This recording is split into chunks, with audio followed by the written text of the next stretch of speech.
All right, we're here at Brown Middle School with Mr. Young, who is a seventh grade math teacher, and he's going to give us, in his own words, he's going to tell us how we can help. Mr. Young, during your college years, prior to your start of your teaching tenure, has your perspective on the educational system, has it changed any? Yes, I would say yes. I used to believe no matter the situation, you can always pull through. Everybody's got the same opportunities. I was real optimistic about, race, households, and things of that nature.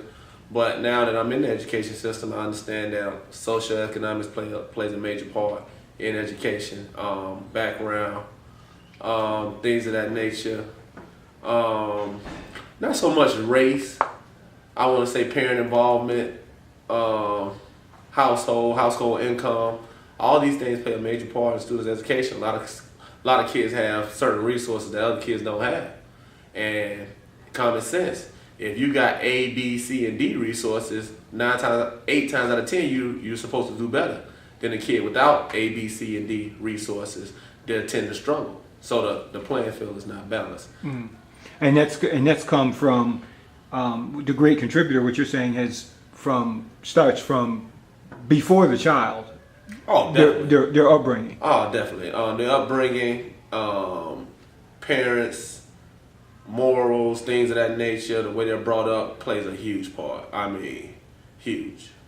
And you're not suggesting, just for the audience, you're not suggesting any fault of the parents. I'm thinking, because it's been similar with the other teachers, what they've said, but what you're saying is, are you suggesting that even some of the parents are innocent because they never had the role models that... It goes back to, I was talking with someone the other day, it goes back. I mean, our people as a whole, at one point in time, it was illegal or not allowed for us to learn to read. And I believe generation to generation, some people were able to sneak, and other people was able to learn to read and do right and become great things, but it was only a small percentage of these people. What about the large percent of those people who wasn't able to read or who wasn't able to receive the education? Their children, they had to teach their children. Well, what can you teach your children if you don't know anything? You understand what I'm saying? So the cycle continues. Their parents don't know anything. Their children basically don't know, not saying they don't know anything, but they don't have the resources or the education or the educational tools to be really successful. So if you haven't had those things or those teachings, and your mother, you go home and your mother can't teach you because their parents didn't teach them, the cycle continues. And every now and then you get somebody to break that cycle. I mean, not to say it can't be done, it can be, but that percentage, those obstacles are so much greater to overcome than from you coming from that person who's able to, okay, my father's a lawyer. I'm gonna go ask him, he knows exactly what's going on. Or my mother has been to college. My mother knows what's going on. I'm struggling with this. I'm gonna go take this to her. So, some kids have those resources and some children don't. And it shows in schoolwork, and it shows in academics, and it shows in all those things. Sure, and I wholeheartedly agree with that as well. And Michael Goodwin did a video essay here recently on, it was called The Right to Fail. And what he supposes is that everyone should have the right to fail and not be bailed out by schools or governmental institutions. And I did a piece on that, and my response was basically what you said in so many words, is that we have not all started from the same playing field. So to be given a right to fail is almost to say you don't care. Because if a person doesn't have the same playing field as the person that excels, but even has a desire, but it doesn't come from the same playing field, surely we have an onus of responsibility, to do our own thing. But a 12-year-old, how do you impart that into them when they have no point of reference? Do you agree? I totally agree. See, it's really tough, and when you think about it, it's almost sad because you're absolutely right. The playing field is not level.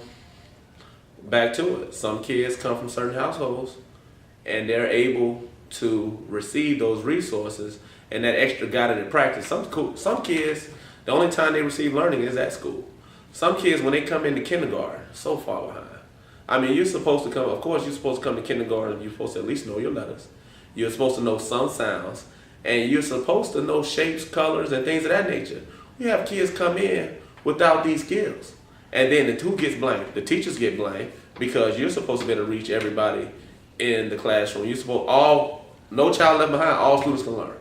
Point blank. All students should be able to learn things of that nature. But when the kid doesn't have these necessary skills to be successful or that foundation, it's tough. It's like teaching pre-algebra to somebody who can't multiply, or going on with these things, this higher level learning, but the foundation is there. It's no matter how bad the kid wants to learn, you're going to be at a stopping point. I mean, and it's tough.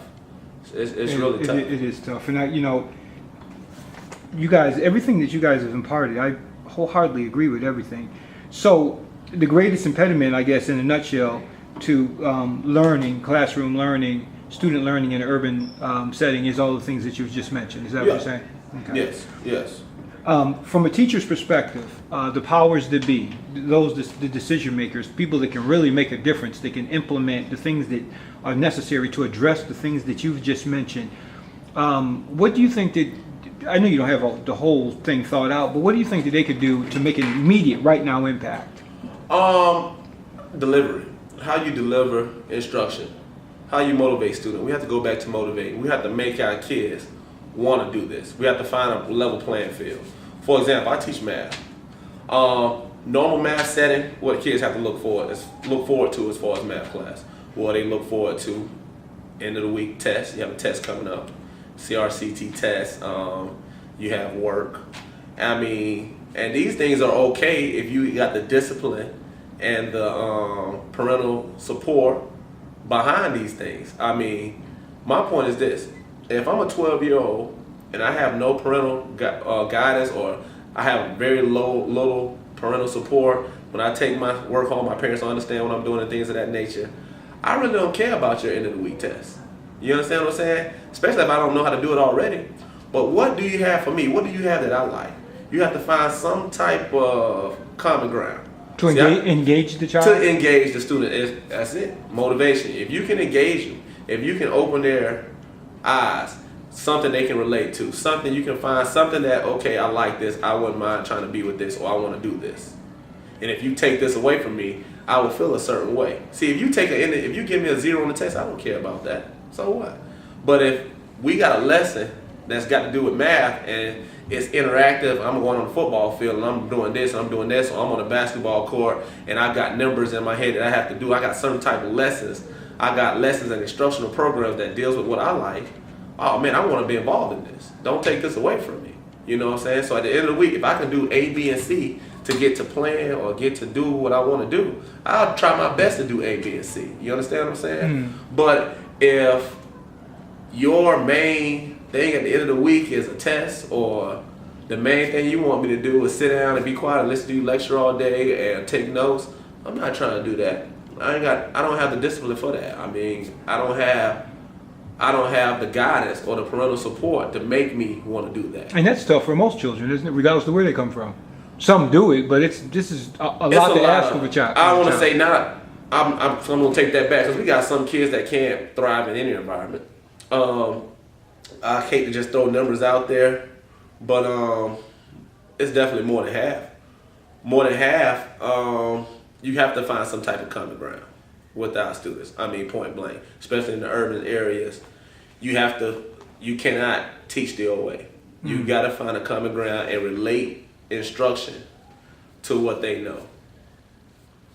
And the last question, you've already addressed this, but if you would just, in short, specifically, how much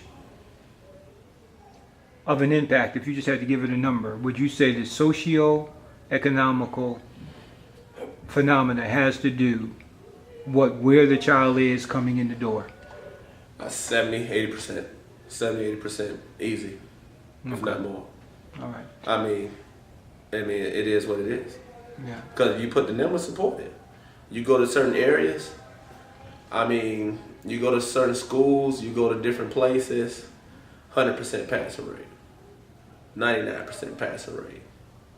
And you go to other places, not doing so well. Math scores are low. Things of that nature. And it's not that the kids can't learn. It's not that there's anything wrong with the kids. I believe some, I want to say probably 5 to 8% of these kids really have mental disorders or behavior problems, or a very low percent. 95% of the time, nobody's holding these children accountable for their actions. They can do what they want to do when they want to do it. Period. Is the school holding them accountable? The school can only do so much. School, we have strict rules in place at all schools. You only can do so much. We can hand out a letter grade. We can fail you. And we can do that. But we can't discipline you. And what I mean by discipline, hold you accountable. Our students have no fear of anything. A lot of our students, they don't care about anything. You suspend them, call my mama, so what? You know what I'm saying? Mother be up here, act the fool the next day. Until somebody holds them accountable, and like I said, it goes back to parenting. A lot of people a lot of these kids don't have father figures. A lot of them. I mean, it's sad, but that plays a major role. Mothers are doing what they can, but they only can do so much. Discipline is huge. If you can't sit down and be quiet and listen for a period of time, you're going to struggle. Simple as that.